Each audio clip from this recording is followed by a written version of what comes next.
दक्षिण भारत के भ्रमण के अंतिम चरण में हम लोग तमिलनाडु राज्य के कोडाई कनाल पहुँचे। मुन्नार से कोडाई कनाल के बीच की दूरी 175 किलोमीटर है। लगभग 9 बजे हमारी यात्रा शुरू हुई।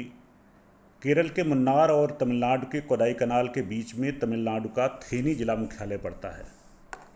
उत्तर भारत के मैदानों की तरह थेनी जिले के आसपास के इलाकों की सड़कों से गुजरते हुए सड़क के दोनों तरफ नारियल के पेड़ों को निहारते हुए हम आगे बढ़ते जा रहे थे कि थेनी जनपद मुख्यालय के चौराहे पर मदुरई 67 किलोमीटर का बोर्ड देखा। हमारी यात्रा के कार्यक्रम में मदुरई नहीं था, लेकिन मीनाक्षी मंदिर को देखने का लोभ संवरण नहीं हो पाया और हमने अपनी गाड़ी बिना किसी योजना के बाएं के बजाय दाहिनी तरफ मोड़ दी और लगभग सपाट 67 किलोमीटर की दूरी 1.5 घंटे में पूरी करते हुए हम लोग मदुरई पहुंच गए। मदुरई विश्व प्रसिद्ध मीनाक्षी मंदिर के लिए विख्यात है। मीनाक्षी मंदिर अद्भुत है। आवश्यक औपचारिकताएं पूरी कर हम लोग पंक्तिबद्ध होकर दर्शन के लिए अपनी बारी की प्रतीक्षा करने लगे और लगभग 2.5 घंटे की प्रतीक्षा के बाद मीनाक्षी मंदिर के गर्भगृह में दर्शन का सौभाग्य प्राप्त हुआ। उत्तर भारत के मंदिरों में जबरन चढ़ावा चढ़वाने की जो प्रवृत्ति है, उससे यह स्थल भी अछूता नहीं है। दर्शन की औपचारिकता पूरी करने के बाद हम लोगों ने बड़ी तन्मयता से मंदिर का अवलोकन करना शुरू किया। एक स्थानीय गाइड ने मंदिर के प्रत्येक हिस्से से हमारा परिचय कराया।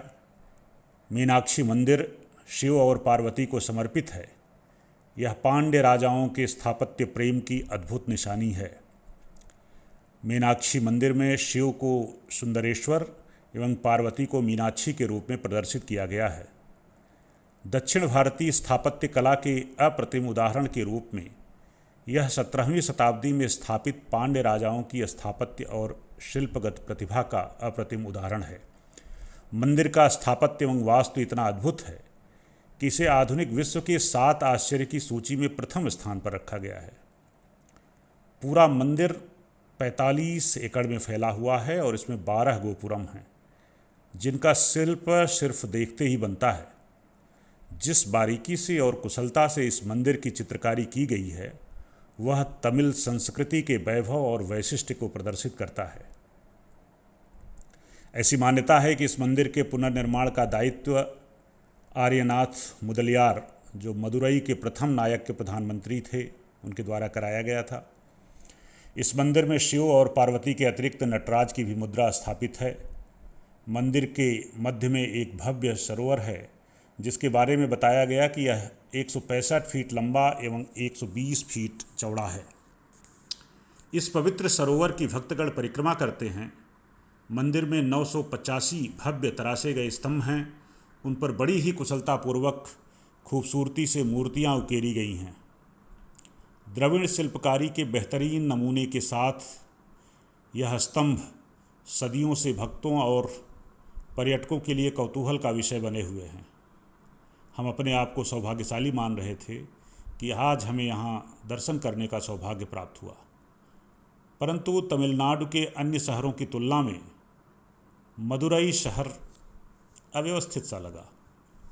मंदिर के आसपास बड़े पैमाने पर गंदगी पसरी हुई, दुकानें अव्यवस्थित, सड़कों पर ऐसा लगता है कई दिनों से सफाई नहीं हुई थी, बेतरतीब ढंग से वाहन लगे हुए थे। ये सब मीनाक्षी मंदिर के वैशिष्ट्य में दाग की तरह दिख रहे थे।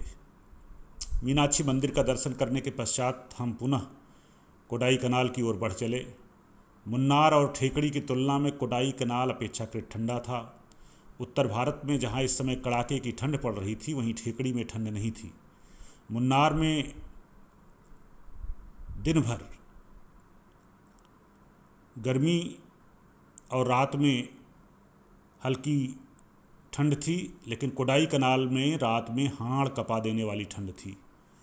मदुरई यात्रा के चलते कोडाई कनाल हम देर शाम को पहुँचे, जहाँ कोडाई लेक हमारी बड़ी व्यग्रता से प्रतीक्षा कर रही थी। कोडाई लेक कुछ श्रीनगर के डल लेक का आभास देती है। यद्यपि कोडाई लेक की डल लेक से तुलना नहीं की जा सकती है, फिर भी स्थानीय प्रशासन ने कोडाई लेक को संवार कर एक आकर्षक रूप देने का प्रयास किया है। डल जहां विश्व प्रसिद्ध लेक के रूप में अपनी गहराई, विशालता एवं पुरातनता के लिए विख्यात है, वहीं कोडाई लेक कृत्रिम ढंग से शहर के बीचों बीच बनाई गई है, जो इस छोटे से शहर के सौंदर्य में एक नगीने की तरह है। कोडाई कनाल तमिलनाडु के डिंडीगुल जिले में एक विकासखंड मुख्यालय है। तमिल भाषा में कोडाई कनाल का अर्थ जंगल का उपहार होता है। कोडाई कनाल के पास प्राकृतिक दृश्यों की भरमार है। खूबसूरत झरने, झील और गहरी हरितिमा से आच्छादित वन प्रभाग कोडाई कनाल के सौंदर्य में चार चांद लगा देते हैं। जैसे मसूरी को पहाड़ों की रानी कहा जाता है, उसी तरह कोडाई कनाल को पहाड़ों की राजकुमारी की संज्ञा से संज्ञापित किया गया है। कोडाई कनाल में Berijam lake, Coaker's walk, Kodai lake, कुरजिंदवार temple, dolphin nose, Bryant park, Kodaikanal solar observatory, green valley view, Guna caves आदि प्रसिद्ध स्थल हैं। यात्रा के अगले दिन इन सब स्थानों का हम लोगों ने घूम घूम कर आनंद लिया और दिन भर थके मादे हम होटल की तरफ लौट पड़े। अगले दिन हमारी यात्रा का समापन था। हमें कोडाई कनाल से कोच्चि आना था और कोच्चि से लखनऊ। कोडाई कनाल से कोच्चि तक की यात्रा में हमने प्राकृतिक दृश्यों का आनंद लेने के साथ साथ सड़क के किनारे एक ढाबे में केले के पत्ते पर स्थानीय इडली सांभर और डोसे का आनंद लिया। तमिल और मलयाली संस्कृति के विविध पहलू हमें रोमांचित करते हैं। उनका खान पान, उनका पहनावा, उनकी संस्कृति में रचा बसा है। आधुनिकता की आंच उनकी रग रग में रची बसी संस्कृति को प्रभावित नहीं कर पाई है।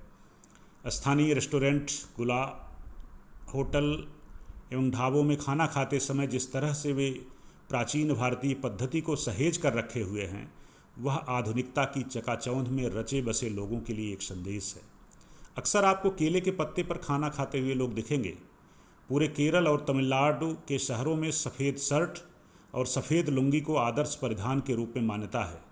पहनावे की यह पद्धति बार बार पुलकित करती थी और रोमांचित भी करती थी कि किस तरह से इन्होंने अपनी पुरातनता को अपनी संस्कृति का अभिन्न अंग बनाकर रखा है। कोच्चि तक की यात्रा में एक विशेष तथ्य का जो हमने अनुभव किया वह था छोटे छोटे कस्बों के बड़े बड़े नाम।